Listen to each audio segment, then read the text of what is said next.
you're just joining me right now, you probably heard that 25-minute rant that I just did in the last video.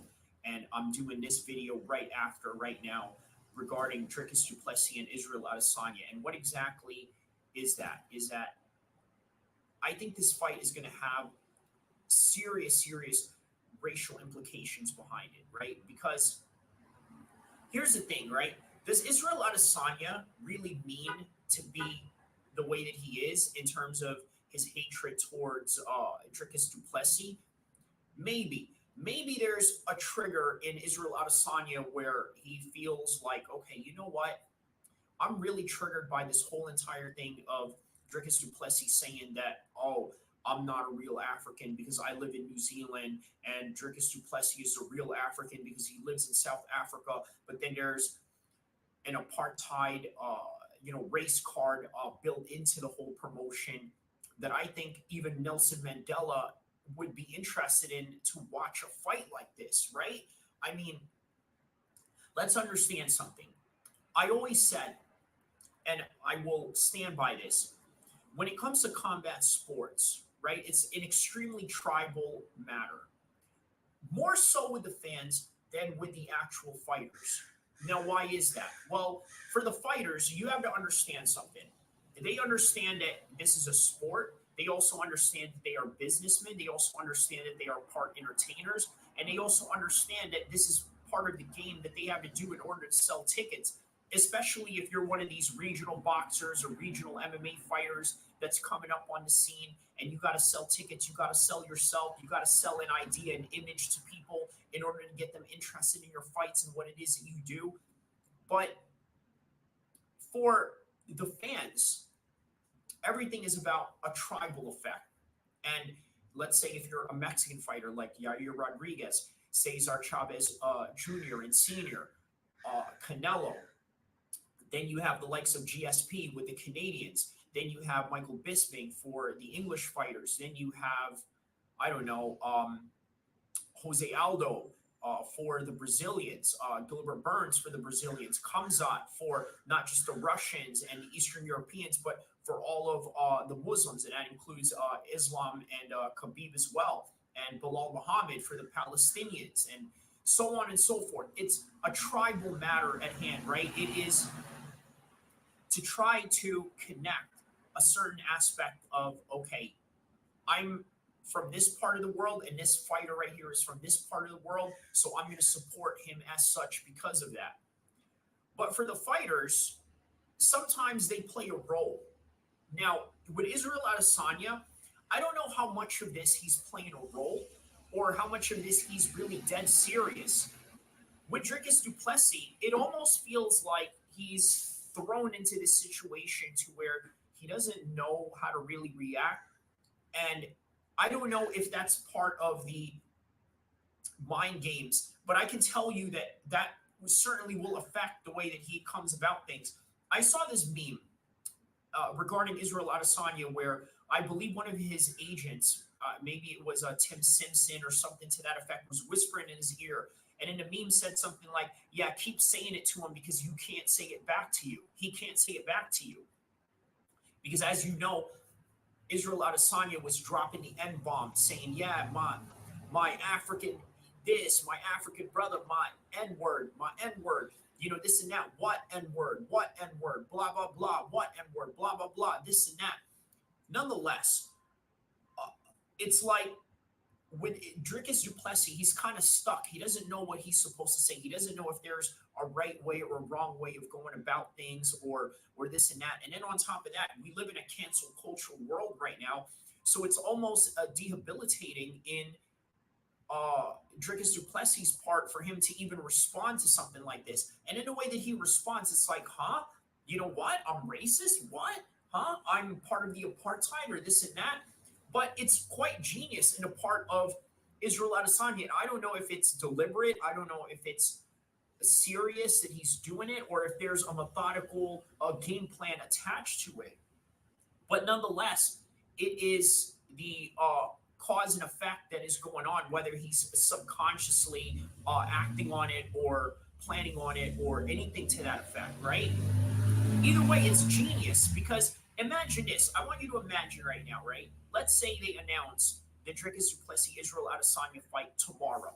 And let's say they were going to do a press conference. So right now, as I'm filming this is probably on a Tuesday of July 11th. Tomorrow is July 12th. So let's say maybe tomorrow on a Wednesday they have a press conference. I'm not saying that they do, but let's say that yes, that's the case, right? Um, it would be a massive. And I can tell you that Israel Adesanya would get up on the mic. He would start calling him all these racial implications, or talk about the apartheid, or talk about the fact that he's a real African, and talk about the ancestry of Dricus du Plessis. And then Dricus du Plessis would fire back at something to the effect of, well, what have you ever done for Africa? Or you've never lived here, or say something to that effect, right? I think that would blow over with a lot of people. Now, how about Donald Trump shaking the hand of Dricus du Plessis? You don't think that the media will somehow eat that up and say, hey, look, right here, he shook hands with Donald Trump. And little do they know, months prior, during the fight of Israel Adesanya and El-Kheer, guess what? He even shook the hands of Donald Trump after he won the title back from El-Kheer, right? But the media probably won't show you that. And again, I'm only trying to show you all these different hypothetical scenarios that's going to happen and come about with Israel Adesanya and Dricus du Plessis in their upcoming press conference, whether that would be tomorrow, or whether that would be next week, or whether that would be months from now, or maybe even next following year after December of 2023 and into January of 2024. Who knows when this fight is going to be? But when this fight happens, it's going to be big, it's going to be massive, and there's going to be a lot of huge racial implications behind it, even though Dricus du Plessis wants no part of it. Now, why is that? Well, because let me just be honest about this whole thing. Do I find Dricus du Plessis to be a racist guy to any degree? No. But here's the thing. There's a lot of white Americans out there that are not racist, but guess what? There's a lot of them that get called on for being this way or being that way, or because they support Donald Trump, they are somehow deemed, a certain type of category, and they can't do anything about it, right? Like look at what happens with the BLM riots, right? Let's say you try to stop them from trying to riot in your streets, or trying to riot your store. Guess what's going to happen? You're going to look like a racist, right? Nothing you can do, you can win in this type of narrative. Suppose you're a cop, right, in LA or in Wisconsin or wherever the George Floyd situation happened, right? You're just trying to somehow mitigate a dangerous situation because you're a cop and you're called to do these things and this and that. And guess what's going to happen? You're going to look like a racist. That's just the bottom line. How about the Marine that choked out that guy at the NYC subway, right? He choked him to death. Now, there's a lot of controversies that go into that, right? If you're a jiu-jitsu practitioner, you know that you shouldn't be holding a chokehold for no more than 1 minute, right? He held that for God knows how long, right? And then obviously it led to the guy's death, unfortunately. But at the same time, there's also the aspect of the guy was yelling out he was going to kill everybody in the train. So what do? There's nothing that you can do. Guess what? This is literally where Dricus du Plessis is at in his moment of time right now when he's going to fight Israel Adesanya. So if he's going to go in there and he wants to have a great fight and implement his game plan and do what he needs to do, he has to leave all of that out of his head, all the guilt, all of this. You know what? Here's the thing with Dricus du Plessis. He needs to go and embrace this. You know what? You think I'm a racist? So what? So be it. Because look at Israel Adesanya right now. He is loose as a goose. Has no care in the world. Doesn't care about what anybody thinks or anything to that effect. But guess what? It's going to help him in this fight. Because whether he believes it or not in his head that Dricus du Plessis is a colonizer, that he's a racist, that he's this and that, whether he truly believes that or not, it's obviously enough for him to be so hyper motivated that, I mean, what can you really say, right? You know what I mean? Like, he's really playing into it. And what I'm trying to say is that Dricus du Plessis is not. He's trying to deviate away from it. He's trying to make this into something else. He's trying to make this about fighting. He's trying to make this about um, just mixed martial arts in and of itself. But for Israel Adesanya, he's trying to make it more than just mixed martial arts. And maybe sometimes that's really what you need in order for you to succeed in a fight game like this. You need to go out there and make believe that this is more than just a fight. You need to make believe that this is more than just a contest, that it's more than just that. It is the absolute life and death situation of whatever it is that you're motivated by. And if that helps you, that helps you. But for some other people, it just doesn't help them. They're just nonchalant about everything, like Alex Pereira. Everything to him is just like, whatever. I'm in a roller coaster ride. Whatever. I'm just going to keep my face straight. I won the championship. Great. I'm just going to act the way that I do. And that's it. That's just what I mean. Bottom line, I think you guys have to understand that this is more than just a fight, and I think that a lot of people outside of the mixed martial arts world is definitely going to eat this whole fight up, because guess what? This is just what casuals are attracted to. They're attracted to fights like this.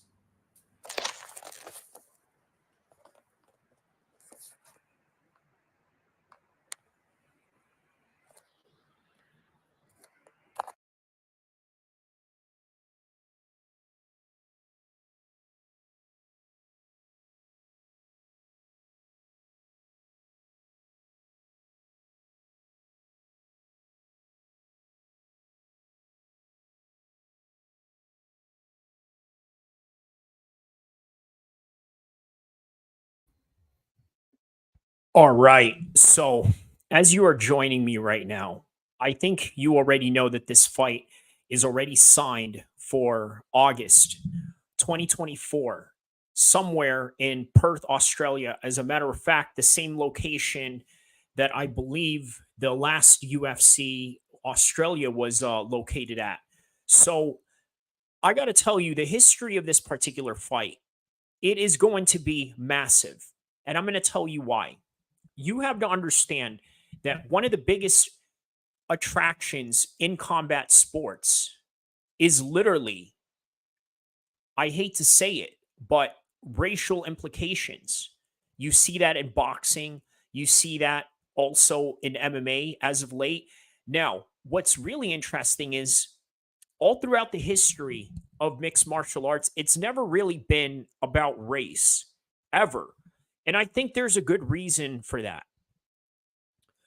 For one, I've always mentioned and said over and over again that Conor McGregor was responsible for truly bringing an urban hip hop audience to the mainstream mixed martial arts world. And prior to that, I had said that there's a certain demographics that dominated mixed martial arts. You look at back in the days, who was dominating the scene? It was Matt Hughes. It was people that looked like Matt Hughes. It was George St. Pierre, who sort of has a bit of a hip hop influence in his life, right? But he wasn't truly embraced by the urban black culture, at least not in America, perhaps maybe in Canada, perhaps maybe in Europe. But with America, there's just a different flavor that we have in the urban community in America. And quite frankly, Israel Adesanya really fits the bill in that aspect. And I'm going to tell you why. For one, on his rise, Israel Adesanya has done media tours when it comes to, let's say, Complex, when it comes to hip hop sites, and really embraced the American culture in the urban settings to the point where, quite honestly, he was accepted to the point where a lot of people may have thought that this guy was from here, but he's not, which is interesting. And by the way, this makes the fight even more interesting simply because you have Israel Adesanya, who's of Nigerian descent. And this is where really the controversy of this entire fight is happening. And now it just so happens that the way that things aligned, Israel Adesanya is now a #1 contender, even though he had lost to Sean Strickland. And we're going to talk about that as well, how this fight went about. And Dricus du Plessis happens to have done something that Israel Adesanya wasn't able to do, which was beat Sean Strickland. Now, you're probably wondering, why did I name this the title that I did, right? Obviously, the title reads Izzy versus Dricus. UFC's most racist fight has been signed, UFC 305 Perth. And then I wrote South African History X. Well, I figured Sean Strickland is part of this whole entire story, even though he's not in this fight. And if you want to add Sean Strickland into it, obviously there's racial implications with Sean Strickland as well, considering that the man was a former neo-Nazi affiliated with Peckerwood gangs down in LA. And Sean Strickland, quite frankly, with the way that he turned his life around, I think has a very similar story to the Edward Norton character that was played in the movie American History X. So, once again, this is why I decided to name that particular parentheses South African History X, even though Sean Strickland has very little to do with this fight. However, a very significant character that is the missing piece to this entire thing. Because after all, that fight with him and Dricus du Plessis was very close. Very close. And a lot of people would have argued and said that perhaps maybe Sean Strickland won that fight. Nonetheless, he didn't. So therefore, what do we have in the process? What we have in the process is Dricus du Plessis fighting Israel Adesanya as a result of that particular contest back in January in Toronto. So here we are. We have this fight, right? Israel Adesanya, what is very interesting about him, as I was going on about how he's highly accepted into the urban black culture of America. What is interesting about him? He's not from America. He's from Australia. He's also of Nigerian descent. However, the fight and the controversy that goes on with this is Dricus du Plessis one time saying in between his career in the UFC had mentioned, I'm the real African fighter here. Francis Ngannou lives in France. Kamaru Usman represents the United States. That's the reason why Kamaru Usman is a great wrestler, because he grew up in a state that predominantly is a culture of wrestling, which is Nebraska. So it is the reason why he is who he is in that particular aspect. So now you also have Israel Adesanya, who's also of African descent, but doesn't live in Africa the way that Dricus du Plessis has. Now, Kamaru Usman fired back at Dricus saying, you know what? You have to give respect to people that have come before you. So in other words, he's saying in full translation of that language of Kamaru Usman's statement, you're not African. You live in the continent of Africa, but just like what Israel Adesanya had said to him in this face-off, in this particular picture that you're looking at, that I edited for your viewing pleasure, he said to him, if you tested my DNA, you would know where I'm from and you would know where you're from. Obviously, we know this. We know the history of the Dutch, the French, and the Europeans that have came and colonized South Africa. So we know this. But we also have to be fair and put it in perspective that people like Dricus du Plessis, even though that they had benefited from the apartheid, we also have to understand that they are not solely responsible for the tragedies that have happened in that country, and in turn may have little to do with the contribution of these oppression and these particular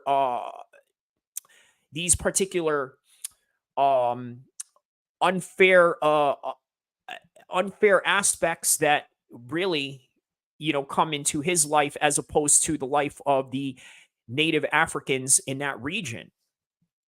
So now here we are with this particular fight. This is the reason why these two are fighting, and they just so happen to be some of the top 185 fighters in the world. Now, I got to tell you, on the MMA side of things, I've told you guys from the very beginning that 185 pounds is one of the most stacked divisions there is. And by the way, I made a video of that And you can see on the video section of me explaining that to people. And I've gotten comments and messages from people saying, well, you're capping, you're lying. The 185 division isn't the best division. And let me tell you why a lot of people were saying that. The reason why a lot of people were saying that the 185 division is not as stacked as the other divisions in the UFC was because Israel Adesanya was dominating that entire division for a very, very long time. And whenever you have a dominant champion, it just makes the entire division look weak. On top of that, Israel Adesanya is not to be a known wrestler. He doesn't use or implement wrestling. So, to the naked eye of a lot of casual observers and even hardcores, they're looking at it like he's an incomplete fighter. He's just a striker, longtime kickboxer, and he's winning these fights based on that one skill alone, as opposed to using the other compository sports in mixed martial arts. So, in turn, they said that this division looks weak. Now, all of a sudden, Alex Pereira defeats Israel Adesanya a few times, right? And this is where the entire story goes as we are basically looking at UFC 305, where this particular fight is going to take place, right? Which is where? In Perth, Australia. But how did we get here? How did we get here with Dricus du Plessis as the world champion and Israel Adesanya as the contender? Now, if you remember back in June, or I'm sorry, during the summertime, this is the reality of this particular fight right here. Israel Adesanya, the defending champion, supposedly supposed to fight Dricus du Plessis originally, which was supposed to take place in Sydney, Australia.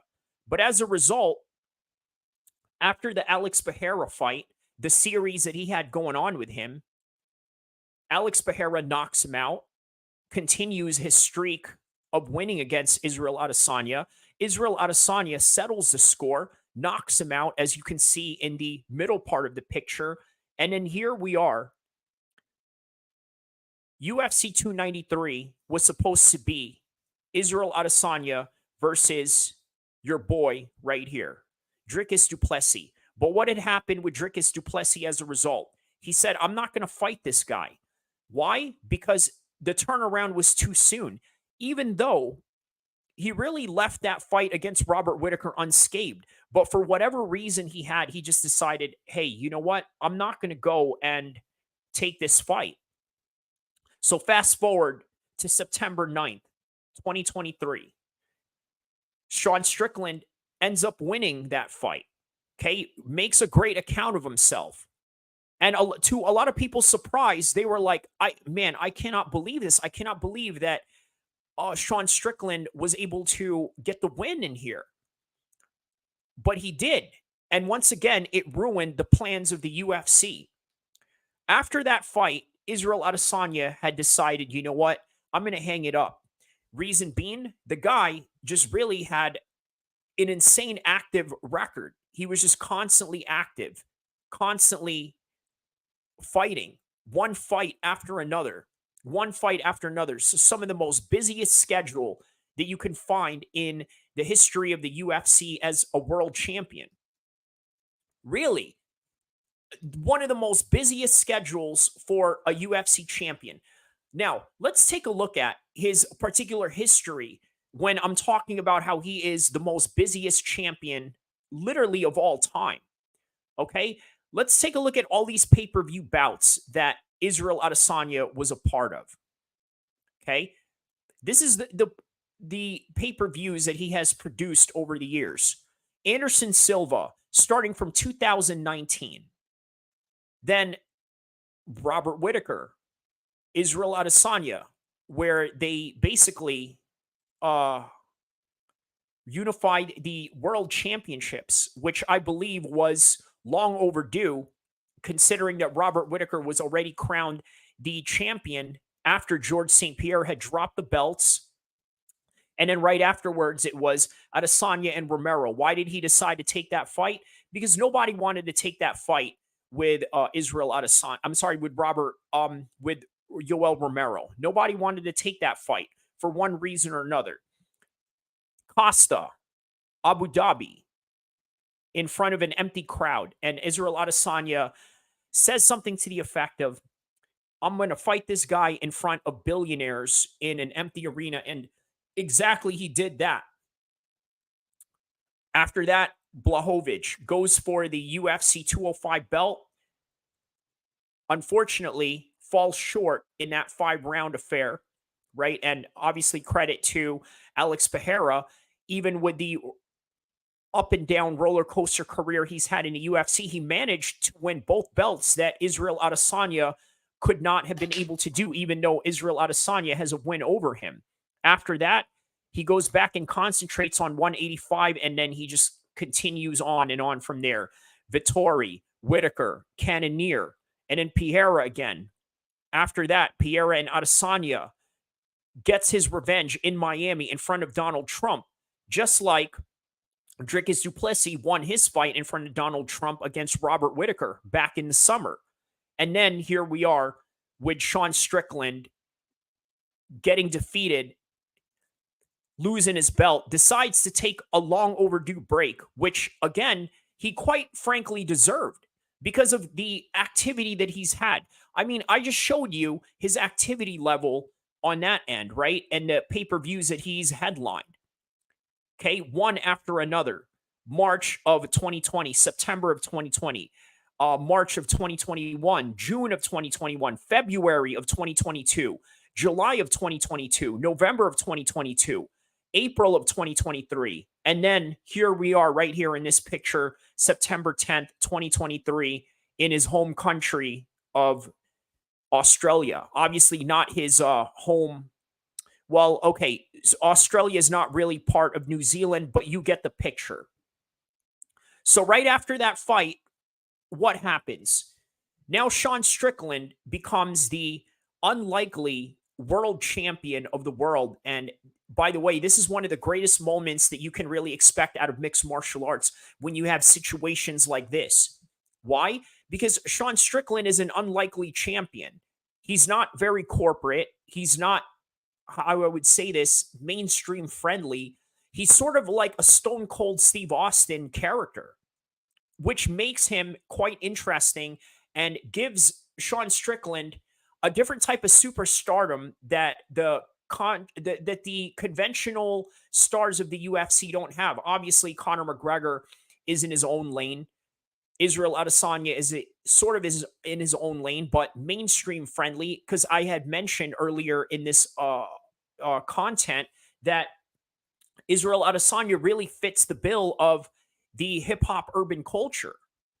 So here we are in Toronto, and guess what? Sean Strickland gets pressed by what? By his views on certain things, on a particular community that I'm not going to mention, because if you do, then YouTube is going to ban you for it. But you get the picture and you know the story. And if you're a hardcore fan, you know exactly what I'm talking about. And if you don't, well, I urge you to go online on Google and look up all the controversies that were surrounding Sean Strickland before this fight on January 20th of this year, and also during this fight week of January 20th, 2024.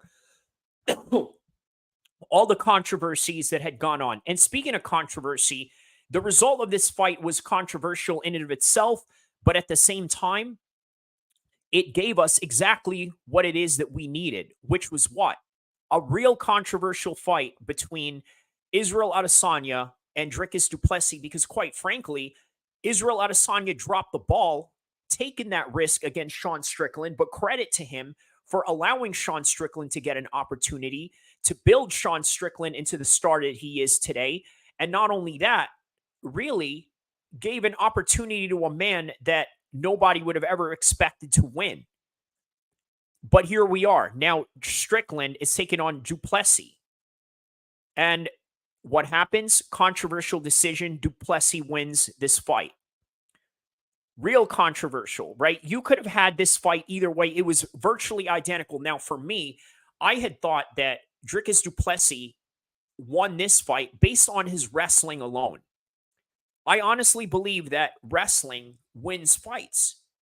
And Sean Strickland didn't have that particular aspect in his game, as opposed to Dricus du Plessis, who had that in his particular game and was able to win as a result by winning by points slightly. And again, if you wanted to score that for Sean Strickland, I'm not mad at it either, because if you watch it for the second time, you can make arguments with that. But I'm not going to argue the decision by the judges that night, because they have a very hard job. They have to pick a winner. And when you have a close, tight fight like this, you got to give it to somebody, and nobody's going to be satisfied either way. Not the fans of Sean Strickland and not the fans of Dricus du Plessis if it had gone the other way. That's just the nature of the beast. Nonetheless, it was a gift in and of itself, because even though the roles are reversed with Israel Adesanya as a contender and Dricus du Plessis as the champion, we have ourselves a very important fight that could be very historic in terms of racial implications, which is very big in the world of combat sports, and it always has been. I mean, you want to look at the neo-Nazi past of Sean Strickland. Let's talk about the real Nazis, right? How about Max Schmeling when he took on Joe Louis? Okay, that was a very controversial fight. It was a very big boxing fight at the time, because here you have Max Schmeling, who is represented by the neo-Nazi, the Nazi Germany. Sorry, not neo-Nazi. Obviously, neo means new. So all the Nazi and Peckerwood gangs that you would probably see in LA and elsewhere, yeah, that's why they're neo, because they don't have a country. They're basically an insurgent group that runs as a gang. But either way, that was a great and controversial fight, because you have a Black American in Joe Louis, who himself is trying to find some sort of acceptance in his own country. Very similar to Israel Adesanya, who was also trying to find acceptance in his own country. Because remember, living in New Zealand as the only Black kid, one of the few Black kids in that particular region of the world, you got to think the type of fights and the type of bullying that Israel Adesanya has experienced. And by the way, he'll even tell you himself, as a result of the bullying that Israel Adesanya had experienced, he even mentions and sort of hints at the idea that, you know what, when he was living there, all the bullying that he had experienced really motivated him into being the man that he is today. But guess what? A lot of the experiences that Dricus du Plessis has had also made him the man that he is today. And by the way, before I get into Dricus du Plessis' history and the victory that he had after the Sean Strickland title fight win, I want to mention that Israel Adesanya really has a spiteful nature to him, which I think is going to be very interesting leading up to this fight. Very, very, very spiteful personality. Because I remember Israel Adesanya, he said something to the extent that, I keep all of my old school bullies from back in the days on my social media page. I follow them, I befriend them. And he said the reason why, get this, is because I want to see them do bad while I'm here doing good. That man right there is extremely spiteful. And guess what? It translates into his fighting style. And not only that, you obviously seen that when he knocked out Alex Pereira right here. He's doing the arrow sign, because guess what? This is the quintessential trademark of Alex Poetan. He likes to shoot arrows at you as sort of his trademark deal, sort of giving homage to his native culture down in Brazil, right? And obviously, Israel Adesanya used that to mock him, just like Israel Adesanya had used his social media to mock his old bullies, saying something to the effect, well, now you guys are fat, you're old, you have kids, you got gray hair, you got a receding hairline, and here I am looking all fresh. I'm the world champion, and you're an absolute nothing. So Israel Adesanya loves that. He loves this kind of thing. But guess what? Here's another thing about Dricus du Plessis. He also loves this. He also loves being spiteful. He loves to celebrate in front of you and let you know what's up. Because, by the way, let's fast forward this a little bit. He's had a history of that. So let me introduce you to one of the biggest fights that he's had against Yannick Bahati. Now, what is significant about this fight? Well, I got to tell you, this particular fight, before Dricus du Plessis was celebrated by all of South Africa as being their first ever South African champion. And by the way, let me be very clear. I'm talking about the domestic country of South Africa being the first South African champion, not the first African champion overall. Because obviously, with the controversy that surrounds this fight, Usman and Francis Ngannou would beg to differ, and even Israel Adesanya would beg to differ as to say that he is the first African champion.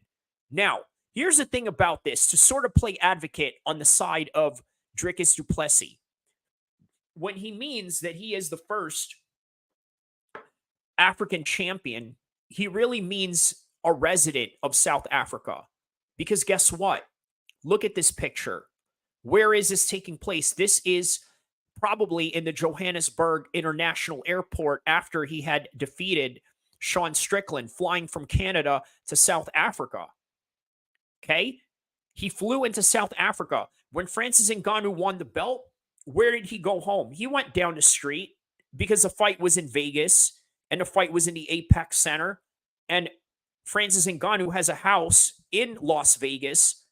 So guess what? He didn't take a 20-hour flight the way that Dricus du Plessis had to go back to his home country.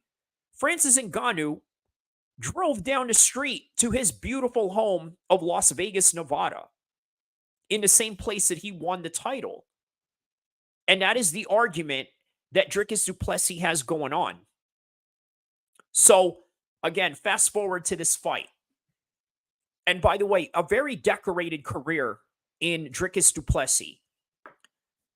Let me explain to you the type of decorated career that he had, okay? He started out as a middleweight. Obviously, his first fight, he was a middleweight from the very beginning, but I think he started out as a welterweight in his Muay Thai career, okay? In that debut, he went in July of 2013. So now he is literally 11 years deep in the game. Okay. And then after that, he fought middleweight up until he fought Dino in June of 2015. And by the way, EFC is a very big regional organization down in South Africa, right? Very big organization. He was a champion in that particular organization. Not only was he a champion in that particular organization, he was also a champion in KSW. And he was a double champion in EFC. Think about that. A double champion in EFC. Okay, so this is the history that Dricus has had for a very long time. He was a double champion.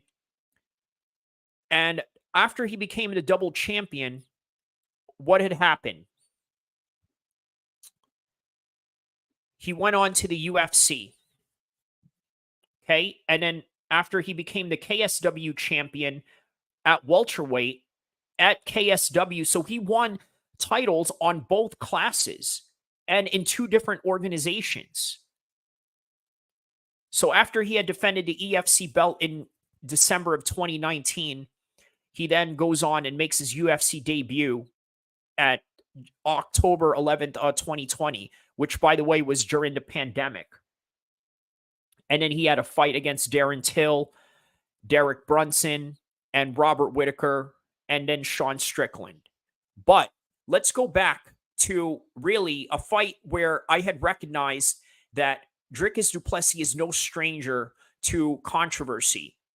This fight right here with Dricus du Plessis against Yannick Bahati, I hope I'm pronouncing his name correctly.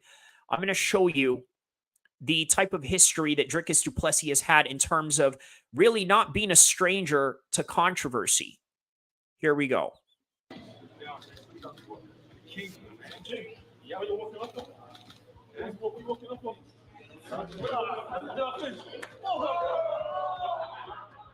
They called it the most intense rivalry in EFC. Did you see that? Let's play that again right here.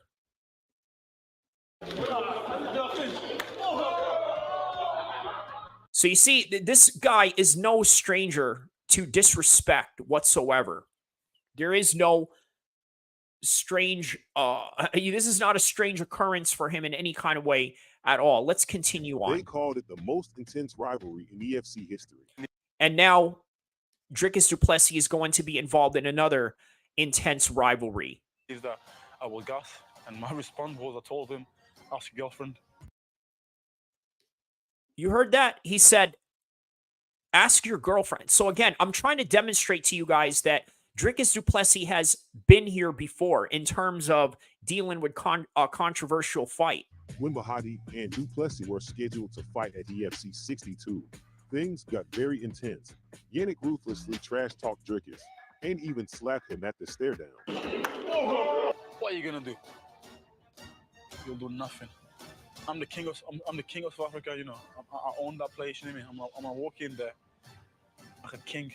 When they finally So once again, I know that this is in the regional side of things. Does this look familiar to you guys? Does this look familiar to you? And by the way, obviously, this was the end result of that particular fight. Okay? This was the result of that particular fight. And so let's continue on right here. it was an explosive fight. Touch gloves if you want it. Always got your respect for corners. Just can't believe they wouldn't touch gloves. It's such a surprise. Wow. So to fast forward, Squeezing for all his worth. He's a striker. Dricus did it. Oh my God. Kayak. Why do people use kayak to compare hundreds of travel sites at once? I don't. He tapped Bahati. He is the king of the middleweight. He took him out. A little insult to injury. and that's right, insult to injury, as we've previously mentioned. So there we are, right? So once again, this is a man who's not really a stranger to this particular type of controversy, the lead up to that fight. And you got to imagine how big this was for South Africa at the time, right? And obviously, Dricus went on after that to take on Roberto Soldic in KSW. He had beaten him, and then Robert Soldic had beaten him also when KSW had a fight out in England. He then returned to the middleweight division, then went back to EFC, won the title down there, and then made his UFC debut as a result. So he has a loss over this guy right here. This is the guy that he had lost to. He has beaten him previously, but obviously this guy settled the score against him in that fight, in that KSW fight out in England. But nonetheless, this right here was the most memorable fight for Dricus du Plessis. His fight against Yannick.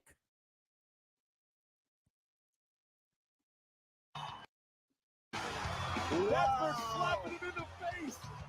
My God. Dricus is the real deal. If you ever doubted it. Bahati is struggling to actually get to his feet. And he was probably seconds from being choked completely unconscious. But you can see he was seconds from being choked unconscious. Squeezing, and eventually he had to give up. There was nowhere else to go.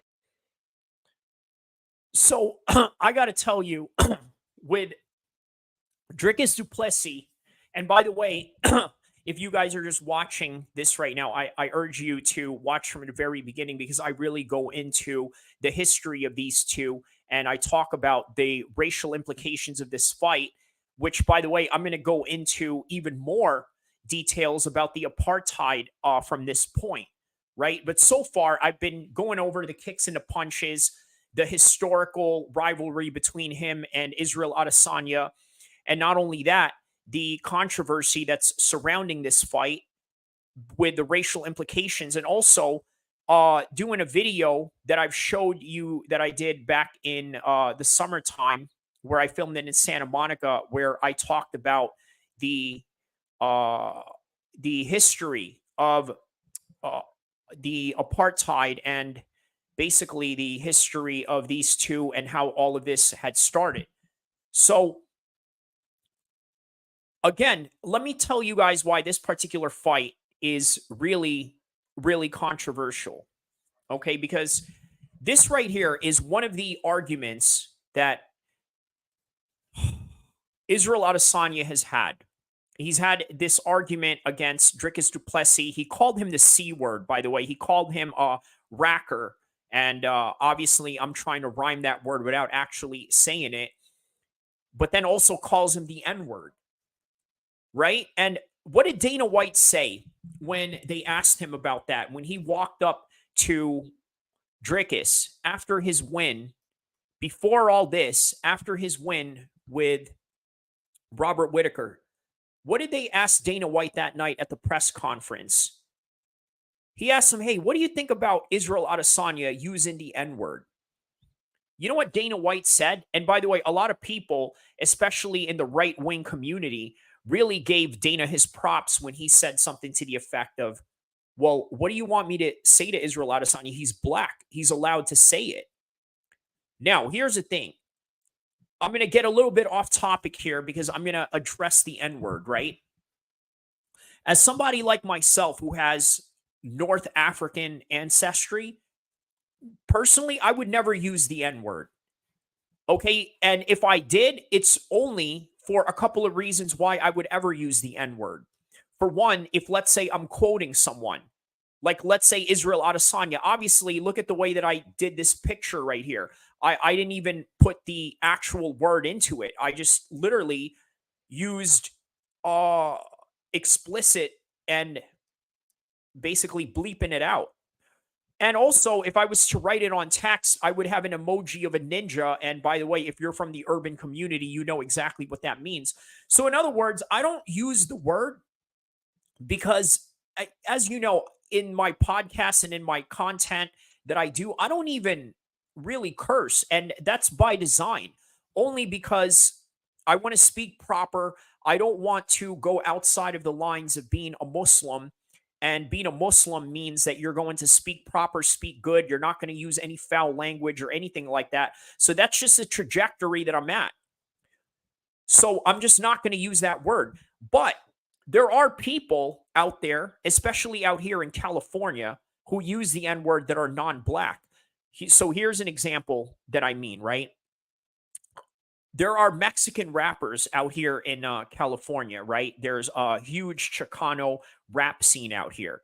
There's this aspect of, well, you can't use the N-word because it's just not what we do.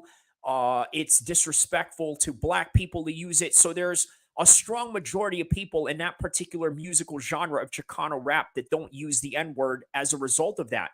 But there is a new generation of Mexican rappers, Latino rappers that use the N-word. Obviously, in the East Coast, it's probably a lot more prominent with the Puerto Ricans, with the Dominicans, and you can argue that they can get away with it because they are of black African descent, so it's okay for them to say it.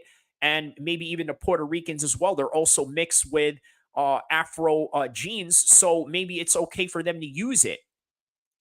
But out here, there are white guys that grew up in the hood that are part of black gangs that use the N-word. There are Asians out here in the West Coast that are part of black gangs or part of all Asian gangs, but adopted an African-American culture and use the N-word freely without any repercussions against them. And here's one example that I had mentioned previously before, right? And I think people in the hip hop world understand this. So there's this DJ named Ebro in New York City. And as you know, when it comes to New York City, they are a very racially charged environment, more so than California, with exactly the things that I had just mentioned, right? Because obviously it's a lot more diverse here in terms of the Asian and Black relations, the Black and Mexican relations, even though at times it can be very tumultuous in the gang world of Southern and Northern California. But nonetheless, Ebro had a problem with this rapper named Stupid Young, who, by the way, is from Long Beach, right? So, Stupid Young, for those of you that don't understand or know anything about the rap world, he is an Asian rapper affiliated with the Asian Boy Crips of Long Beach, because obviously Long Beach, it has a history of almost being a 100% Crip city, and one of the most famous Crips of them all in that particular part of the world, none other than Snoop Doggy Dogg. So obviously, this particular Asian gang, the Asian Boy Crips that Stupid Young is a part of, they are Black affiliated. Their rivals are the TRG, the Tiny Rascal gangs. They have a history that stems from Cambodia, moving out here and having to protect themselves against Black and Latino gangs, and as a result, had to create their own faction. After a while, the TRG broke away. The Asian boys had broke away from TRG, started their own gang, affiliated themselves with Filipino and Black gangs, and as a result, sort of created and blended their own culture, which consists of using the N-word. And I'm sure people of the Tiny Rascal gangs probably use the N-word as well, because that just comes with the territory of that particular part of the world. But nonetheless, Ebro had a serious problem with a guy like that using the N-word. Okay? So as a result, he wanted to cancel Stupid Young, but that wasn't the case, because obviously Stupid Young had a great career. He had made some great songs with Mozzie that went up to like 62 million views on YouTube, Mando, and a whole bunch of other hits, and now lives in Calabasas out in the hood. But that's neither here or there. So Dana White said that night, basically, after UFC 290, what are you going to say about Israel Adesanya using the N-word? Well, what am I supposed to say? He's Black. He's allowed to say it. So, once again, a lot of people felt really uncomfortable with this particular topic at hand, right? And why is that? Well, the reason why they felt so uncomfortable about this whole entire thing, as we're looking at what's leading up to this whole entire fight and Dricus du Plessis' victory, winning it for South Africa, claiming that he is the real African champion, and the history of him dealing with controversies in his fight, going back to all of that, this is the reality of South Africa. They were an apartheid state, which you cannot deny. They've had areas in South Africa that were only exclusive for Black people and white people, and obviously a segregated state at best, right? Literally, they had seats and benches on the streets that were exclusively only for Europeans. This is the reality of South Africa.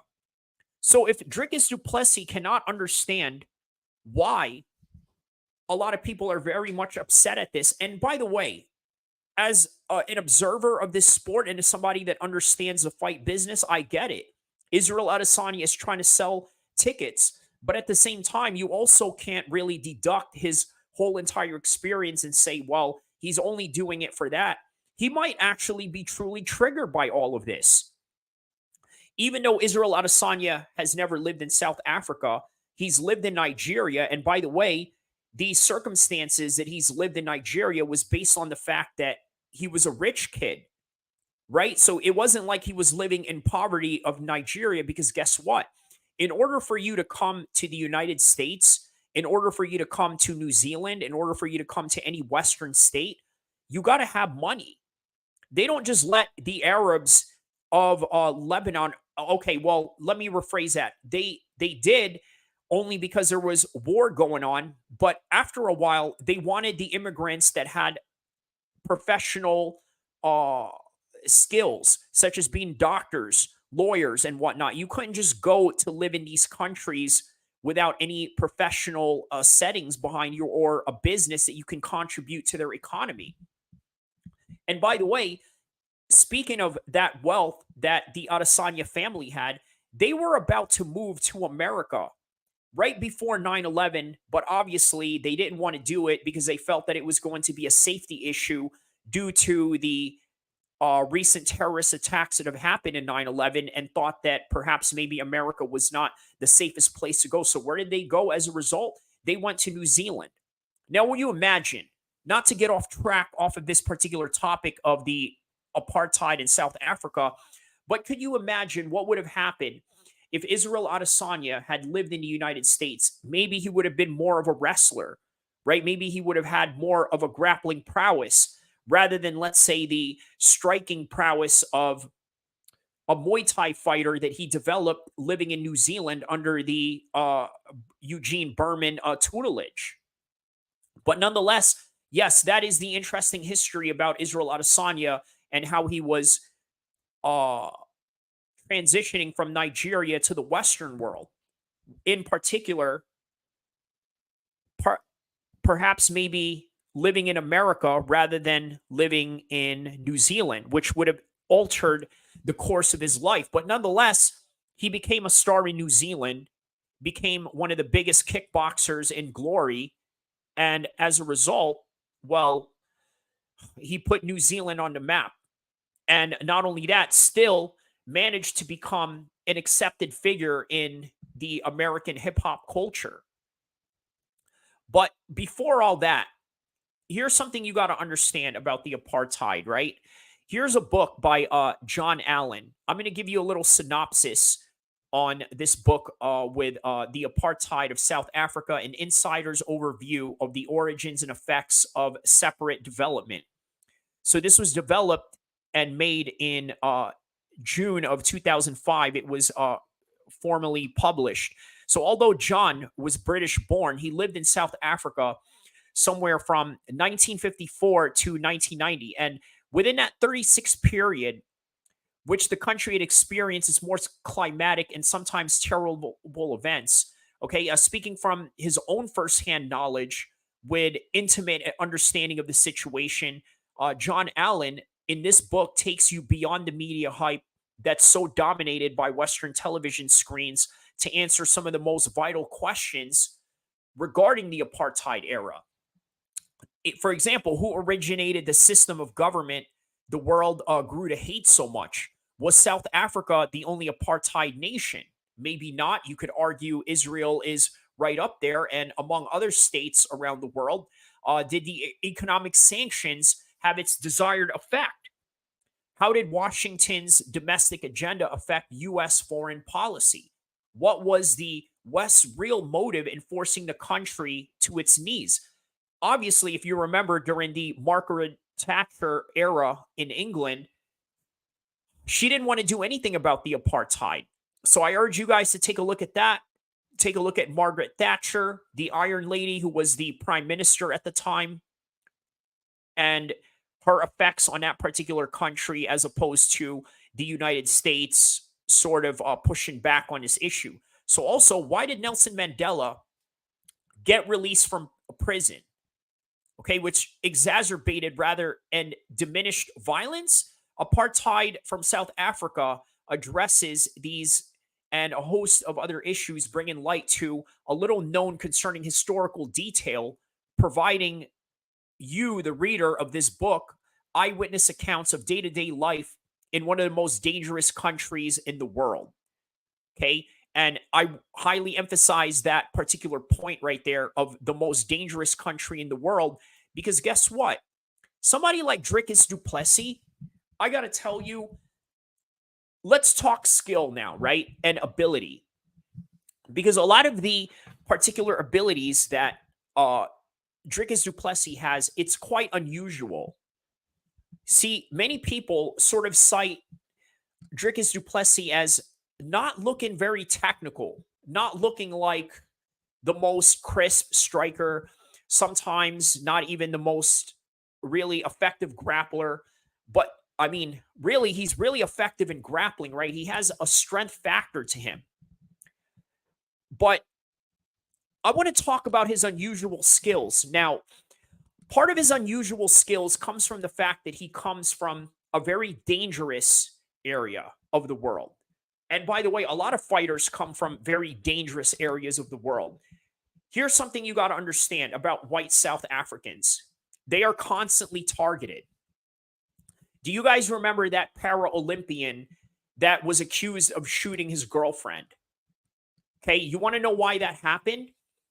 And I urge you guys to take a look at that. I don't remember the guy's name, nor do I really care to shout his name out, but look up South African para-Olympian who shot his girlfriend. And why is this significant to this story? Well, let me explain. South Africa is very dangerous. A lot of whites down in South Africa get robbed on a daily basis. You have to constantly watch your back, especially if you're white. Okay? So because of that, for one reason or another, he thought that his girlfriend may have been a robber. And as a result, pointed a gun and shot her, maybe by accident, but I urge you to take a look at the case to get full details of the entire matter at hand. So Dricus comes from this particular environment, a very tough environment, an environment where you have to really survive. Because just like what I told you, was it wrong that South Africa had all of these apartheid situations going on? 100%. This is wrong to the highest degree. But we also have to be objective and understand that it's not the fault of, let's say, the inherited party of these colonizers, which is who? Dricus du Plessis. Okay, now, should they apologize for this particular advantage that they have over the native Africans? Let me tell you, man, that's for your own opinion to decide, right? I could give you my own opinion on that matter, but man, it would just set the internet on fire and many people may not be able to handle it. But here's the thing, right? When you are living in the present moment that Dricus du Plessis is living right now, and people like him, they have to operate in the present moment, which means that if somebody's going to come after you, you have to defend yourself. So this is a very tough environment. Not only that, speaking of tough environment, they live in a very hot place, right? It's very hot. But not only is it hot, it also gives them an advantage because there's high elevation. Now, I urge you guys to take a look at MMA Guru, right? He went down to South Africa and trained down there, right? He did a little boxing with Cameron Simon, showed him around the ropes, gave him a little pad lesson. And when MMA Guru went down there to do that pad lesson, he sort of started getting a little bit tired a whole lot easier because, again, this is what happens when you train in high elevation. So put in perspective, this is a high elevated environment. Not only is it a high elevated environment, it is also an environment that is literally, how do I say this? Hot. So now you have to deal with building up your stamina. And by the way, very beneficial to your stamina. And I think this is the reason why Dricus du Plessis looks like the way that he does in his fights. It doesn't make sense. It looks sloppy, but it works because he comes from a tough environment, which, by the way, also sort of lends itself to the reason why he looks sloppy in the way that he does. Because when you're working in an environment where you're constantly tired and you're constantly hot and you get inside the cage, guess what? This is exactly how you're going to look like when you're in that fight. You're going to look like that because that's how you practiced. However, the beneficiary of being tough and being resilient is going to carry over in that cage as a result. So, once again, let's talk about the fight. Why this fight isn't happening. There's been several reasons why, right? For one, Dricus du Plessis refused the first time to fight. He refused. When he refused to fight,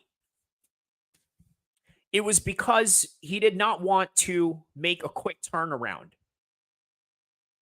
Just like in January, he did not want to make a quick turnaround from January to July when they were supposed to fight at UFC 300. Now, let's go back into summertime 8 months ago.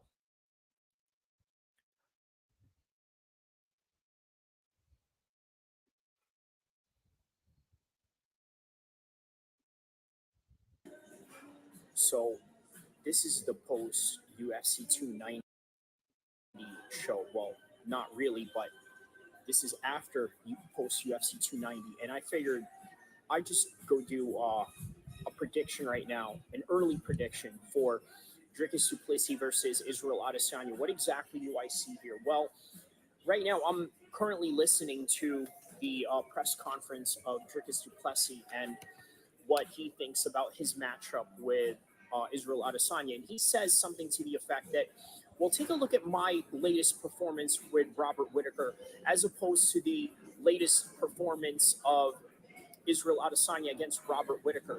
Now, here's the thing, is that Joe Rogan said something very interesting tonight, something to the effect where, you know what? If you're rematching a guy, you're going to be a little bit more reluctant in how you're going to throw your shots because of the fact that you know exactly what had gone on in the last fight with that guy, and you know how powerful he is or how strong he is or something to that effect. Joe Rogan said this during the Jimmy Crute versus Alonzo Menefield fight. And I thought that was really interesting because, you know what, if you think about it, that's kind of the reason why Israel Adesanya was very reluctant against Robert Whittaker in their second fight. Now, reluctant in what sense? He knew that he could knock out Robert Whittaker, but could he do it again? That was the issue in and of itself. He was going to have a hard time doing that because obviously Robert Whittaker is very adaptable. He's very strong in his wrestling. He's got a lot of tools in his kit. So for him to go into that fight and just be the same sloppy Robert Whittaker that was in the 2019 fight with Israel Adesanya, it wasn't really going to go down like that. So of course, Israel Adesanya was going to have a harder fight, the second time around. So, in all honesty, look, I don't see Dricus winning at all. Why? Because look, here's the thing. What did I see tonight? Right? He's strong. He's got this natural gift of just strength, and you can feel it in his punches. You can feel it in his takedown attempts and his clinches, and he showed that against Robert Whittaker. The thing is, could he beat him? I don't think he can. And the reason why I don't think he can is because Israel Adesanya just has this type of style where not only is he very elusive, not only is he very long and tall, but he knows how to use all those things in a simultaneous motion that can outstrike anybody at any time. What does Dricus have to do to win this fight? Well, for one, he's got to try to out-wrestle Israel Adesanya. He has to knock out Israel Adesanya in the same similar fashion that he finished Robert Whittaker with tonight. He hit him with the body, and then he went down, and then he went and finished him with a ground and pound. He needs to do something similar to that. But the thing is, how is he going to corner him? How is he going to trap him into a cage or into the ropes in the boxing terms? How is he going to do that? Because Israel Adesanya is a master of range, and he's got the height to do it. He's got the kickboxing experience, and it just seems like in comparison to Dricus du Plessis, he seems green in comparison to Israel Adesanya, whereas Israel Adesanya seems to be this super veteran of the fight game. Well, the way that I see this is that, once again, I just don't see how Dricus is going to win this in any way. But once again, this is only the early predictions, and they call it the theater of the unknown. So you never know what's going to happen in these fights. But in the meantime, enjoy the ones that are coming before that, and then enjoy it when it comes. Enjoy your night and enjoy the fights. And enjoy Dricus du Plessis versus Israel Adesanya that's going to happen. I can't wait for it. I don't think Dricus can win. But once again, that's why they call it the theater of the unknown, right? I mean, we don't watch these fights just based on the fact that, okay, we already know what's going to happen. The truth is, we don't know what's going to happen. That's why we watch them. And that is the beauty of the theater of the unknown.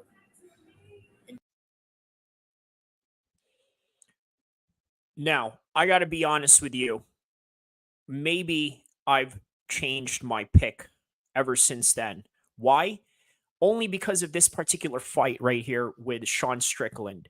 What I saw Sean Strickland do against Izzy, but also what I saw Dricus du Plessis do to Sean Strickland, I think could make the difference. So, why am I changing my tune now from 8 months ago as opposed to now when it comes to, let's say, my particular prediction in this fight? I'm not saying that Dricus will win, but I think that there's a higher chance that he could win just based on the wrestling alone. You see, Sean is an amazing striker, right? And he proved that against Israel Adesanya, who we thought at the time was really the best striker in mixed martial arts. But now I think the way that Dricus has this insane attributes and ability to be able to turn it on and turn up the pace, especially in the wrestling department, could present a lot of problems for Israel Adesanya. On the other hand, Israel Adesanya has now taken a real significant amount of rest to where perhaps his performance could really become a whole lot more improved than, let's say, in the Sean Strickland fight. So, in turn, not only do we have a fight that is 50-50, okay, but we also have a fight where these two guys are going to fight at their absolute best. Now, here's the thing about this, right? As I previously mentioned, that this fight was supposed to happen 2 times, and twice already, Dricus du Plessis had ducked this particular fight, and maybe for the better. And I'm going to explain why after this video, why I think that it was better for Dricus du Plessis now that I'm really doing this video live in real time right now. And as I'm explaining this, I'm going to tell you some of the revelations that's coming in my head right now, why it was actually good that Dricus refused this fight twice, and why it was also good for Israel Adesanya to take the amount of rest that he truly deserves right now. So watch this. One month ago, I made this video. So Dricus du Plessis has refused to fight Israel Adesanya in UFC 300, and we got to ask the question, is this smart or is this cowardice? Now, most MMA channels are going to do one or the other. In other words, they're going to give you the hot take in order to garner attention. And sometimes that may not be the most accurate type of news corresponding that you could get out of a content creator. Now, why is that? Because there's multiple layers that you have to understand and nuances into these situations that are not often talked about. And quite frankly, many of them are not sensationalized enough for you to garner your attention. So hopefully, this objective take, looking at it from both sides of the aisle, can give you a better insight on what exactly is happening here and why, for the second time around, Dricus du Plessis has refused the fight with Israel Adesanya. First as a challenger, now as a title holder and the current undisputed champion of the 185 division. So with that in mind, is it cowardice for him to not take this fight, knowing that for 5 rounds he went in there with Sean Strickland, threw about 100 punches, probably took 100 punches. Obviously, this is not an accurate metric. I'm giving you guys an exaggeration to, once again, sensationalize your mind into trying to understand the severity of this particular situation. But that's the reality of it. Now, a lot of guys will take a very methodical route in terms of the matchmaking and the matches that they are willing to take and the matches that they are willing to answer to. For example, John Jones has fought Chael Sonnen. We all know this. He's beaten him in the first round and dominated him with ease. However, what we don't know is prior to that, especially if you're not a hardcore, long-time MMA fan, you didn't know that an entire fight card was canceled primarily because of John Jones and Chael Sonnen, and refusing to fight Chael Sonnen as a result of a short notice type of scenario. In other words, he was scheduled to fight Dan Henderson, which, by the way, would have been a great matchup, would have been a great resume for John Jones in the process of that. But the man got injured, and hence, here comes Chael Sonnen stepping in on a short day's notice. By the way, John Jones refused. You want to know why? Well, first off, let's try to look at who John Jones is in the present time. And I'm not talking about the opinions that people have of him when it comes to Tom Aspinall and things of that nature. I'm talking about his overall career. Undeniable, the man has a great resume. He's got a great legacy. And you want to know why? Well, for one, he didn't go out and take the fights that he knew he couldn't win, or fights that were just on a short notice, such as dangerous opponents like Chael Sonnen back in the days in his prime, especially when he didn't train for him in the kind of way that he trained for Dan Henderson. Maybe perhaps he knew that Dan Henderson was not going to be as wrestling heavy, even though he is a wrestler like Chael Sonnen, but won't use it as much as he will. So he had to prepare for that. And the second time around, when he actually did have a real scheduled bout with Chael Sonnen, what had happened in the process? He took him down with ease, just like what he did in the Ciryl Gane fight in recent times, and ground and pounded him. Obviously, he didn't do that to Ciryl Gane. Well, he did, but then he submitted him. But with Chael Sonnen, he just beat him down to the ground, Khabib style, and that was that. That was that, all in the history books, and his resume remained intact. Well, now fast forward to 2024, a lot of guys are not doing anything different. You see, we come from a sport that has sort of a lineage in wrestling. And if you know anything about wrestling, for those that have wrestled in high school, for all my alumni out there and all those that have gone through the wrestling rooms and all the practices and all these things, you know that in wrestling, you don't know who you're going to face. You are going to face random people. You could fight probably some of the worst guys in the state, or you can fight a state champion all within a week's notice, or not even. And that's the culture of wrestling. And all of that has bled over into mixed martial arts. But the problem is, mixed martial arts is a professional setting.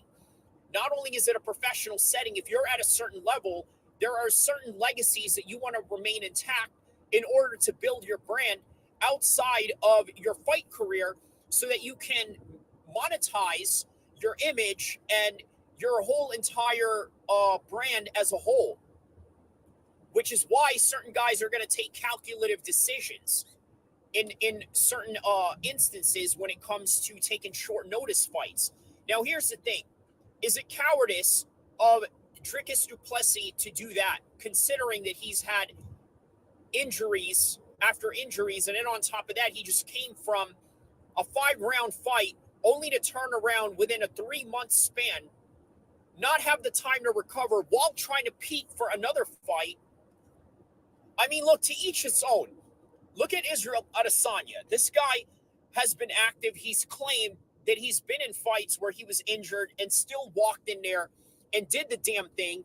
But the problem is, not every fighter is the same. Not every fighter has the same career trajectory, and not every fighter is going to make the same amount of choices that the other guys will, or the same amount of risk that one guy over the other will. And one thing that you got to understand is that no matter what decisions any of these guys make, you have to respect it either way.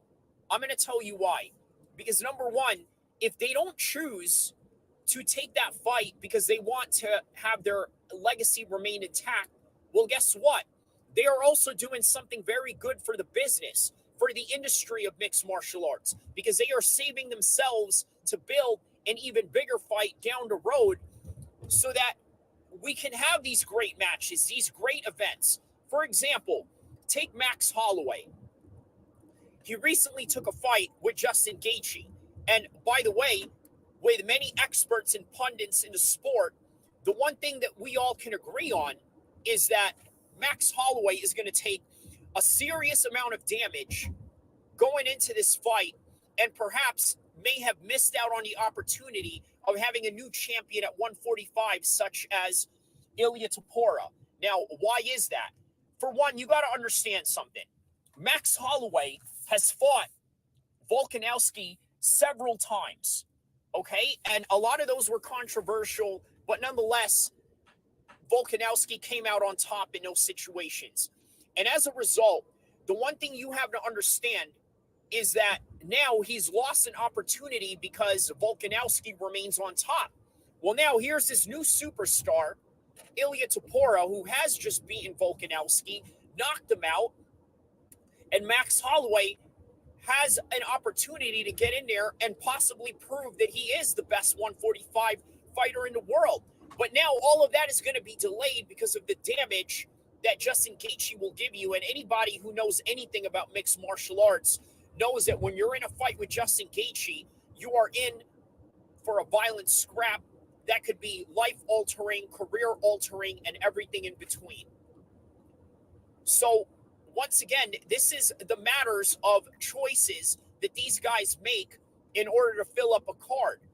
And quite frankly, you can't blame certain guys for making certain decisions. Now, if you are those guys that do take the short notice fights, that do take the tough fights under undesirable circumstances to your favor, well, guess what? You got to love this too. You have to love this decision as much as you love the guy that's willing to keep his legacy intact.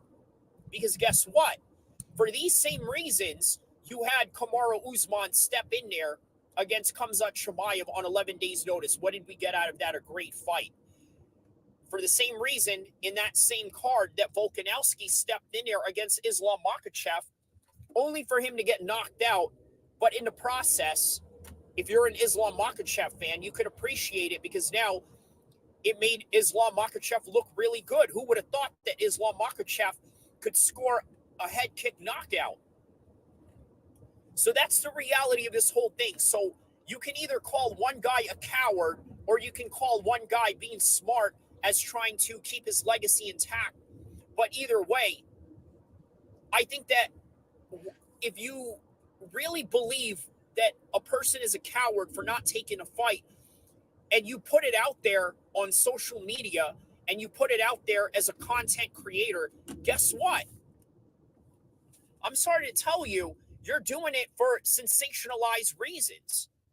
And if you are the guy that respects the guy who manages to want to keep his legacy intact by not taking these undesirable matches, well, you're a true fan of that particular person.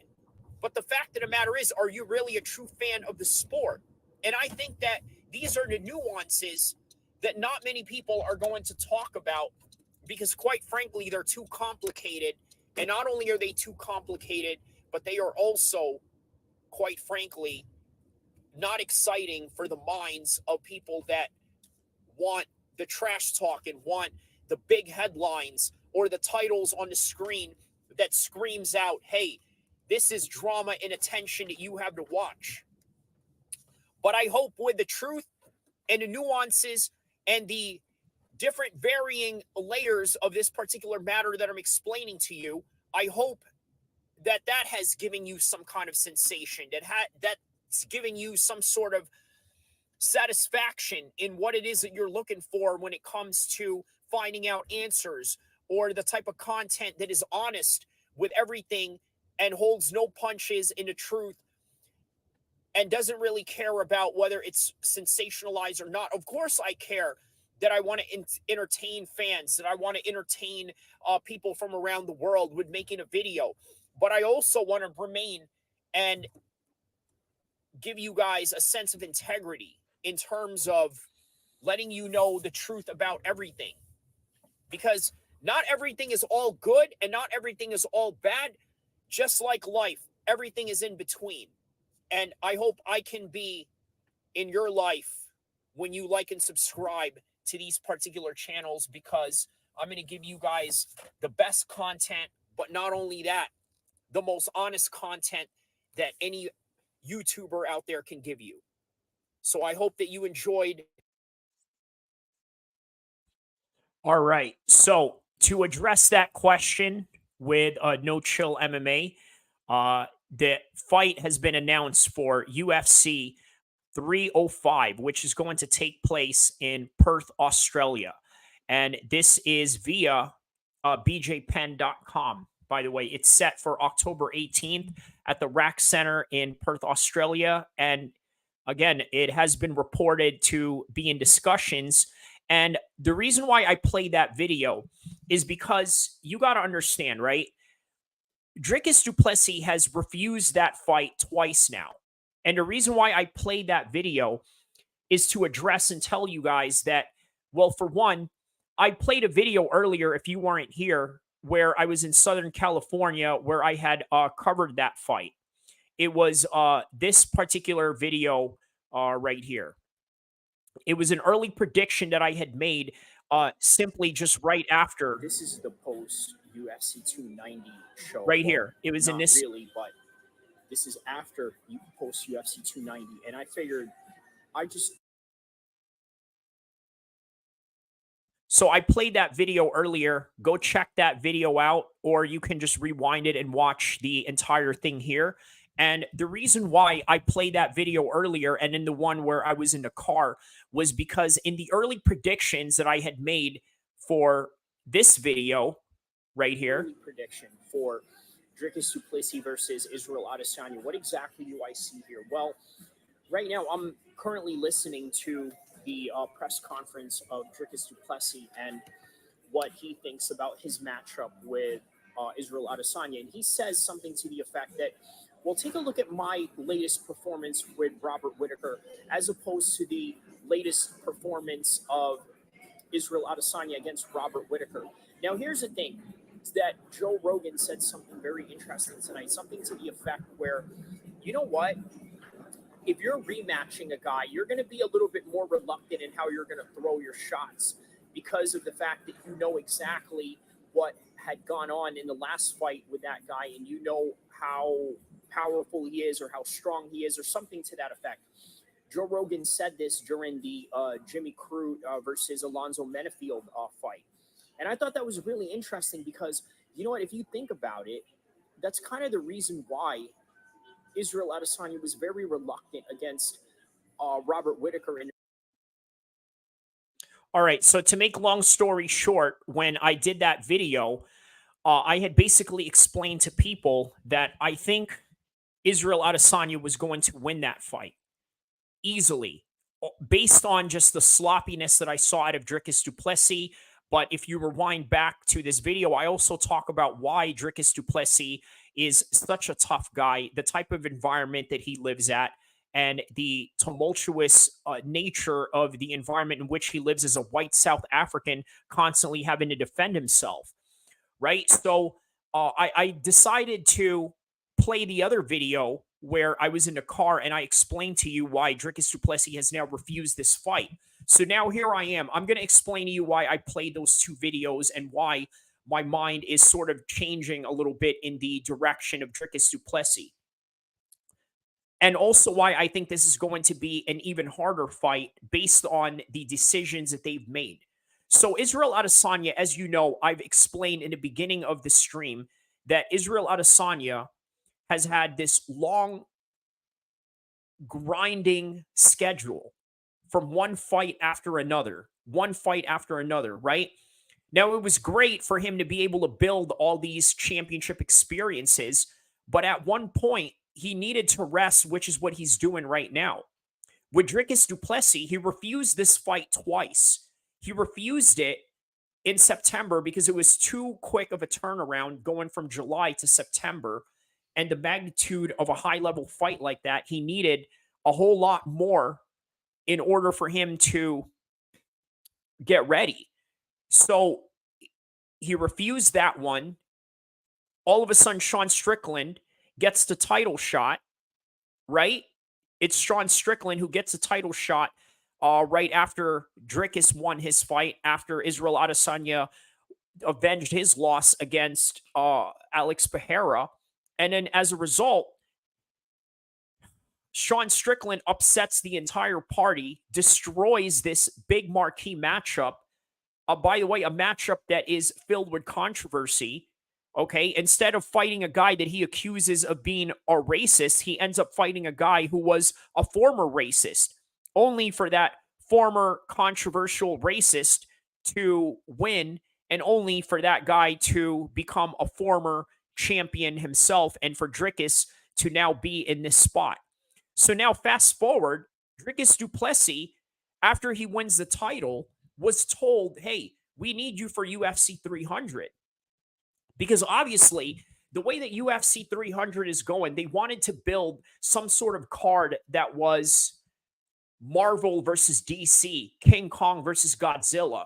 And what better King Kong versus Godzilla fight that you could have than having these two go up against each other in the controversy that is surrounding this fight? But lo and behold, Dricus, he refuses the fight because, once again, it's too much of a quick turnaround, and he's suffered some injuries, maybe in training or while during the Sean Strickland fight.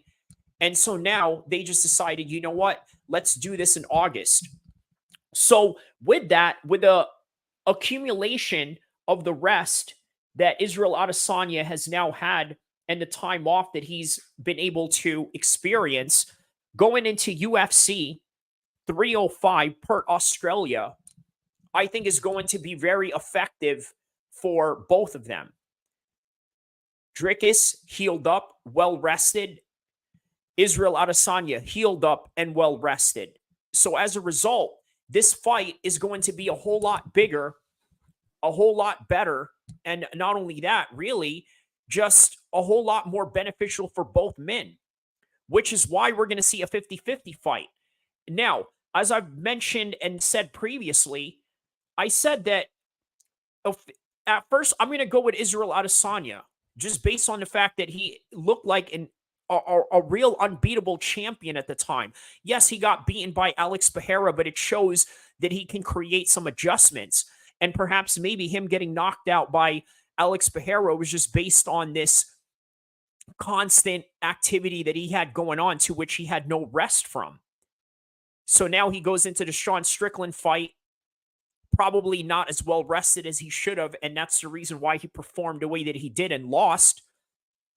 And now, obviously, Dricus wins that fight against Sean, and here we are. So he refuses the fight twice, only for both of them to perhaps benefit from this rest and also benefit from refusing those fights previously.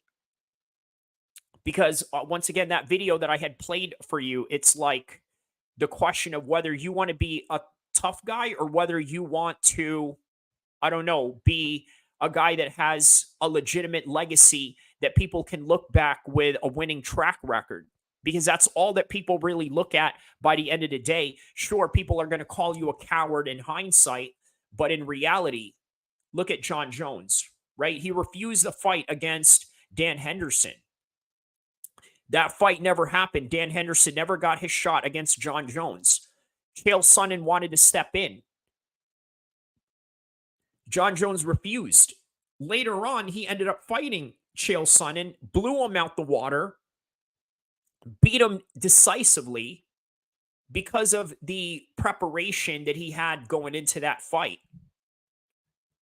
So that's something to consider, right? And this is the reason why I say that this fight, not only will it become one of the most racially charged fights ever, based on the history that they have going on and based on the history that Dricus du Plessis has, and based on the history of these two men and the regions that they come from.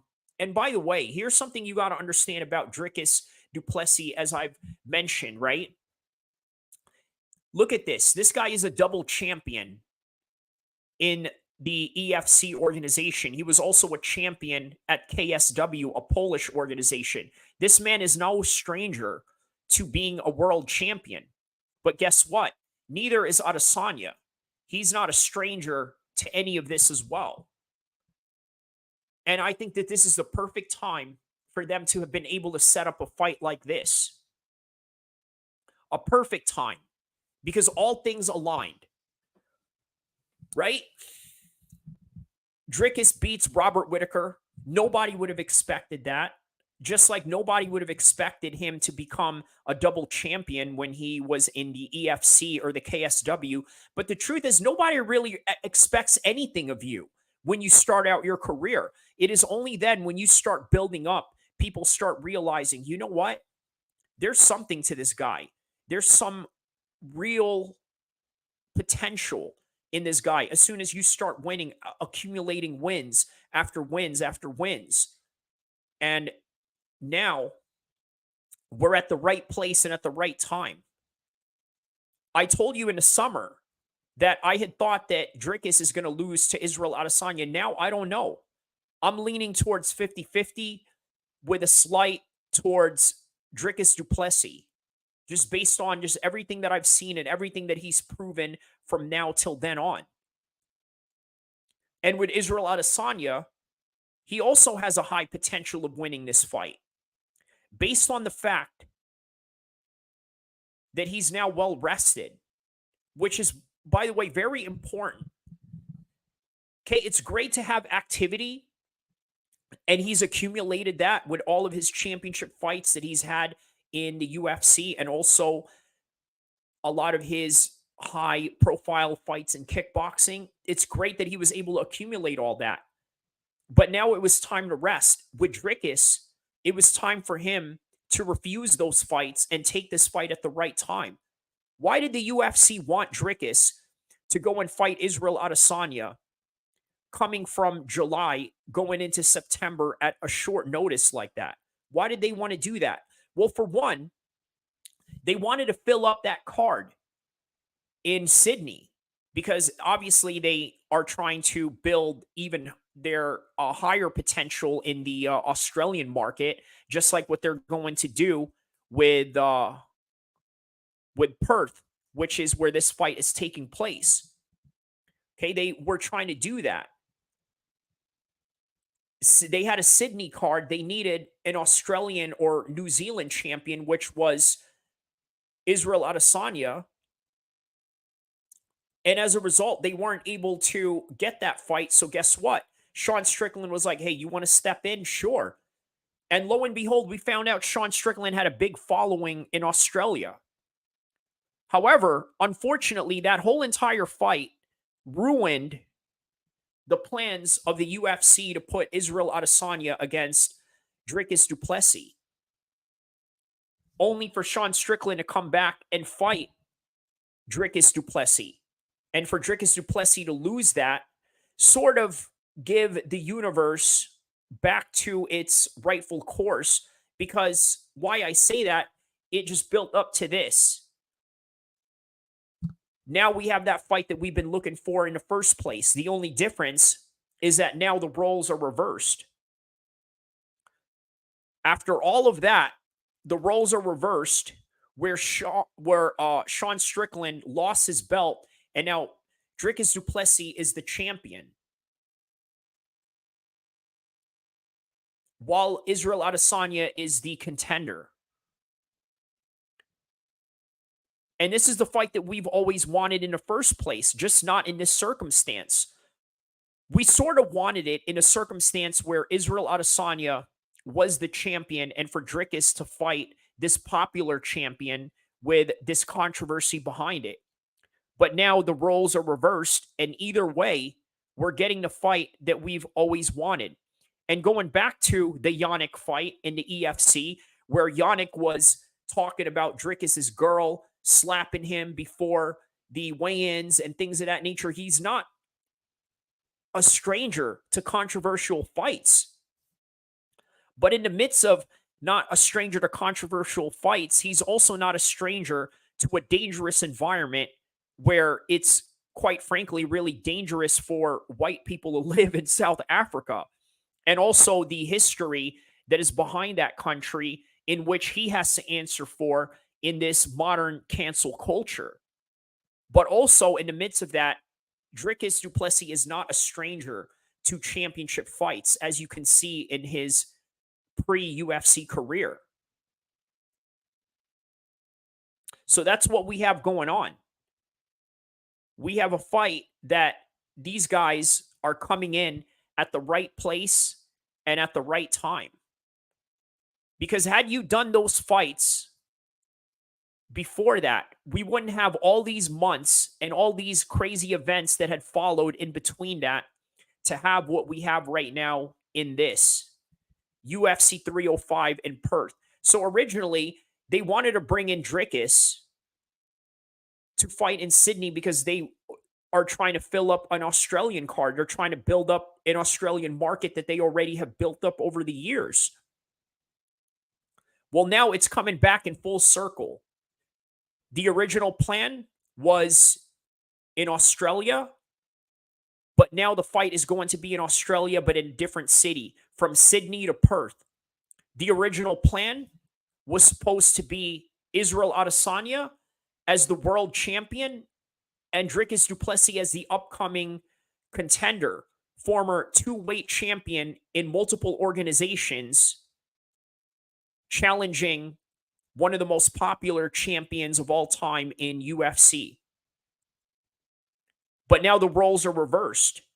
It is now Dricus du Plessis that is the champion, and Israel Adesanya as the contender. A contender, by the way, that is coming off a loss. So this is the next topic that I wanted to get to before we end our 2-hour mark in this particular content. Is this fight less valuable now that Israel Adesanya is coming in as a contender that came off of a loss? And by the way, it's not like the Sean Strickland fight, because the Sean Strickland fight, I got to tell you, that was close. Many people could easily have scored that for Sean. Now, me personally, I think Dricus had won that fight. Maybe I'm biased because I've wrestled before and I sort of favor guys that wrestle, and I think that you need to have wrestling in order to succeed in mixed martial arts. Sure, maybe I have a technical bias in that particular instance, right? But again, wrestling wins fights. Wrestling is an important factor of mixed martial arts. And Sean Strickland did none of that. But nonetheless, a lot of people can argue and say that he won that fight. It's okay. You're allowed to have that opinion. But because of that opinion, I think sort of diminishes this rematch. Only because of the performance that Israel Adesanya had against Sean Strickland. It was a one-side beatdown. I'm going to be honest with you, that fight, I didn't see one round that Israel Adesanya had won. Not one. Every round, I was like, wow, Sean is really doing it. Round 1, Sean's really doing it. Round 2, Sean's really doing it. Round 3, Sean is going to win this fight. Round 4, Sean, all he has to do is not get knocked out, and he did it. Round 5, all he's got to do is survive. He's going to be world champion. Lo and behold, Sean Strickland becomes the world champion. After becoming the world champion, once again, we've lost a big marquee fight. But what does Israel Adesanya do afterwards? Because again, I'm still on the topic of whether this fight is going to be valuable or not, considering that he had lost. Now, I can make excuses and say he was just really burnt out from doing all of these fights back to back, and he needed this rest. Thank you, D Brown. Another great segment. Oh, yes. Probably one of my best, content so far. And I'm glad that you're a part of it. Glad that you shared some comment into this and contributed to the stream. So Sean Strickland is now the world champion at that time, right? And Israel Adesanya decided to take a rest for the betterment of his performance going into this fight with Dricus du Plessis, which is why I emphasize over and over again why this fight is going to be 50-50 as opposed to during the summertime when I sort of had a one-way prediction into how this fight is going to go. I had Israel Adesanya winning this fight all the way, but this particular fight with Sean Strickland changed that. And then what happened? What did Dricus do to Sean Strickland? He cut him up but he got cut up as well. They went and banged, fought each other Mexican style, close range, but Dricus had the better wrestling. And because he had the better wrestling, that is the reason why the judges in Toronto gave him that fight. A lot of people were saying that, well, it's because Sean Strickland was being too much of a MAGA guy. He was too controversial. He was too hateful. And Canada is a hyper liberal country. So therefore, they're going to give him the nod or not give him the nod as a result. No, it had nothing to do with that. I saw the fight and it went down the way that it did. Dricus had won fair and square and did something that Israel Adesanya wasn't able to do. However, as great as the fact that Israel Adesanya now has taken this well-needed rest and making this a 50-50 fight, the question now is this fight more or less valuable considering that Israel Adesanya is coming off of a loss? And there's two ways that I can look at it, right? I'm going to give you the two schools of thought in this particular instance. For one, I think there is an aspect to where this fight is devalued because of his loss. And who's going to look at it like that? Maybe the casuals. Or the other side of that, because we don't know what people are thinking in their minds, especially on a Saturday night where this fight is about to happen and you have a choice of either hitting that pay-per-view button or not hitting that pay-per-view button to subscribe to this particular fight and to pay your $89 to watch this pay-per-view. You're going to say to yourself, well, you know what? It's Israel Adesanya. It doesn't matter if he came off of a loss. Just like Conor McGregor, when he comes back, you guys know that this fight is going to be probably one of the biggest fights ever that the UFC does, because Conor does big numbers and he's coming off of 2 losses. But this fight is a little bit different. You see, some guys, their whole entire product is really about winning. And if you're not winning, you're not going to get paid the way that you should, or you're not going to garner the hype, the attention, and the clout that you normally would get if you stay winning. Just like John Jones. John Jones, his whole entire career is about winning. Floyd Mayweather, his whole entire career is about winning. And if you don't win, then you don't matter.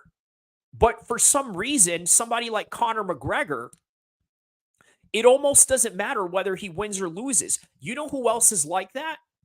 Sean Strickland. It doesn't matter if he wins or he loses. And by the way, he lost that fight convincingly, in my humble opinion. In my humble opinion and my own judgment, and just what I saw from that fight live as I was concentrating round by round, really analyzing it for what it was. He lost that fight. But guess what? It doesn't matter. It really doesn't matter that he lost that fight. Why? I'm going to tell you why it didn't matter that Sean Strickland lost that fight against Dricus. Because his next fight is still going to be big, based on the fact that Sean Strickland has made himself into the Stone Cold Steve Austin of MMA. The Stone Cold Steve Austin of MMA. Did you care that Stone Cold Steve Austin got submitted by Bret Hart? He was sitting at the sharpshooter with his face bloodied up. Just like Sean Strickland. You want to talk about bloodied up. Okay, look at this. Bloodied up. That's what Bret the Hitman Hart made Stone Cold Steve Austin look in that submission match that Ken Shamrock was the guest referee at. But guess what? As a result of that, it made Stone Cold Steve Austin even bigger.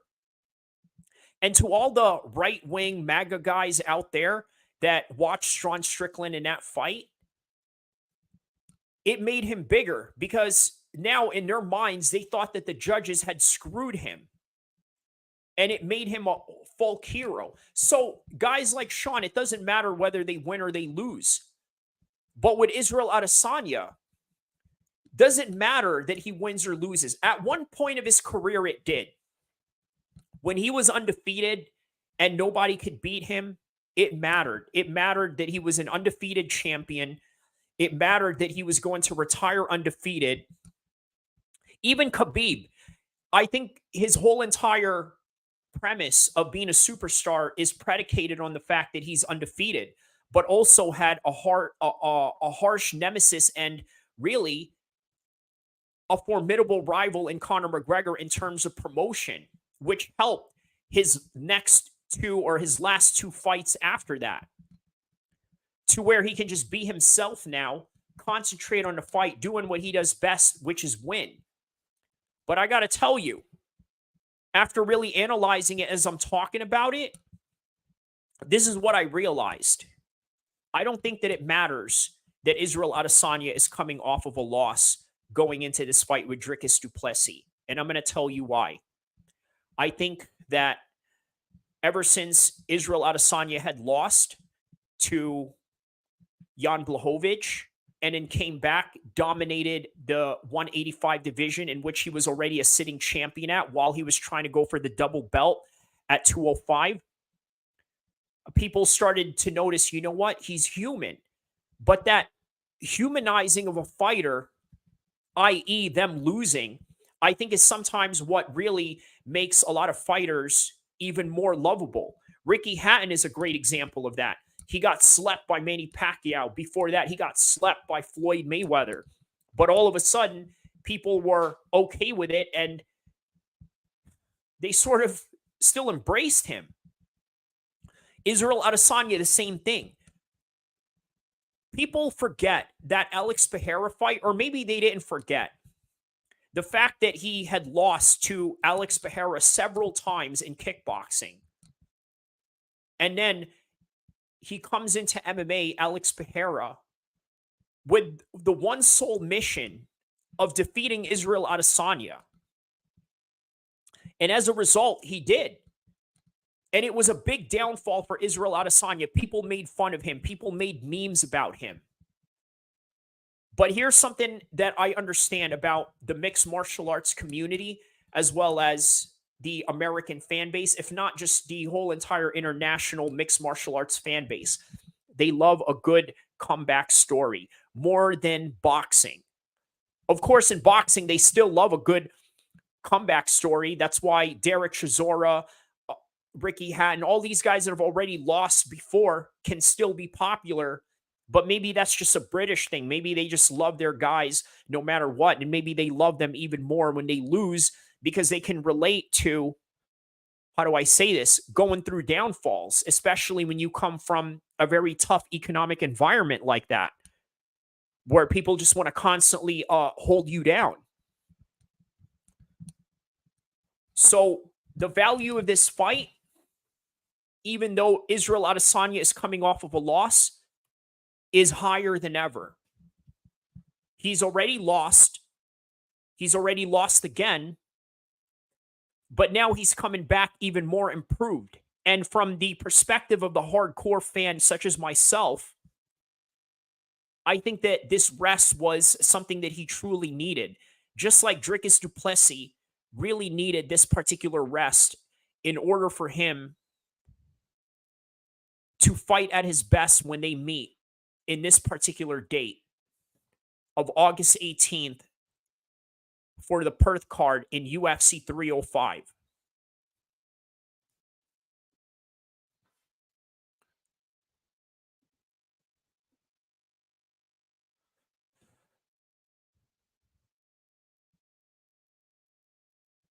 So in other words, what I'm really trying to tell you guys is that some fighters, it really doesn't matter whether they win or they lose. And at one point, it did matter for Israel Adesanya. But I'm going to end it with this, and I want you guys to like and subscribe when I get out of here. This is the reason why this fight is going to be big. Because of the racial implications, because of the history and the back and forth that these two guys have been dealing with. But not only that, more importantly, me ending this segment with letting you understand that fans in the mixed martial arts world today love a good comeback story. And this is Israel Adesanya's opportunity to do exactly that, whether he won or he lost in his last outing.